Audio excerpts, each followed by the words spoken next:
Prince Harry announced the release of his memoir next year during the Queen's Platinum Jubilee. The Duke of Sussex promised that the book will be accurate and wholly truthful and said it will focus on his experiences, adventures, losses, and life lessons. Royal commentator Neil Sean has claimed Prince Harry is considering taking over from the Late Late Show host James Corden to sell his book next year after putting in an appearance on the program earlier this year.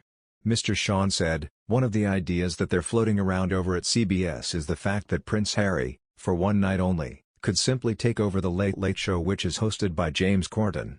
When you think about it, does make perfect sense simply because they're good chums and, of course, it would be a great way for Prince Harry to sell that book directly to the American public. They could film some sort of skits and jokes, the type of thing that happens on these late-night shows." He continued, "Now a lot of people may skip and say, 'Oh, this won't happen.' Let's not forget he does have to do something to sell the book. It can't be all serious. They need to be able to show a fun side, and as ever we have to say allegedly at this stage it's very early days, but this has happened."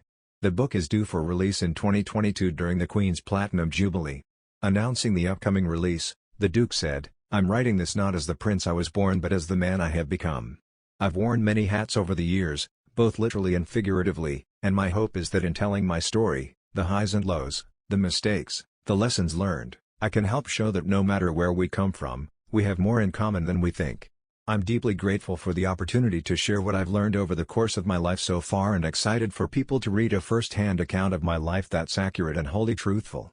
However, royal fans have accused Prince Harry of trying to upstage the Queen in her Platinum Jubilee year. One said, "They cannot upstage Her Majesty's Platinum Jubilee. They're not relevant anymore." One added, "In the Queen's Jubilee year? This individual becomes as narcissistic as his wife with every passing day. What an odious pair." Another said, "Did he not tell all his lies? We see the man you have become, we don't like it. The British people reject Harry." Another news, it's believed that Sarah Ferguson, the Duchess of York, spent her first Christmas Day as a grandmother solo while her family had lunch with the Queen at Windsor Castle. According to sources, she spent her time 3 miles down the road in Royal Lodge. This news is in the wake of Sarah Ferguson saying she's the most persecuted woman in the royal family, and according to reports, she may be onto something. According to the Express, relations between Prince Philip were frosty before he passed in April 2021. The publication even goes as far as to say that the Queen's late husband could not stand to have his former daughter-in-law, 62, in the same room as him unless absolutely necessary. Considering his passing, it was believed that Her Majesty would put the kibosh on any former restraints to Christmas celebrations. Especially as the Duchess of York has previously claimed that the Queen is more of a mother to her former daughter-in-law Sarah Ferguson than her own was. However, in light of the COVID-19 related last-minute change from Sandringham House to Windsor Castle, the royal family's festive plans were changed.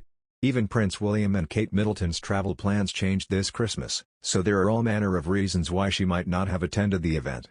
Also, considering their home being only down the road, chances are that her family split their day between the two residences. Prince Andrew and Sarah, who divorced back in 1996, once called Sunninghill Park in Ascot home. But after the breakdown of their marriage, the couple eventually sold their marital home to a billionaire who demolished the property and rebuilt a new manor house on the plot of land. Prince Andrew and Fergie now live in a royal residence that has been in his family for over a century, Royal Lodge.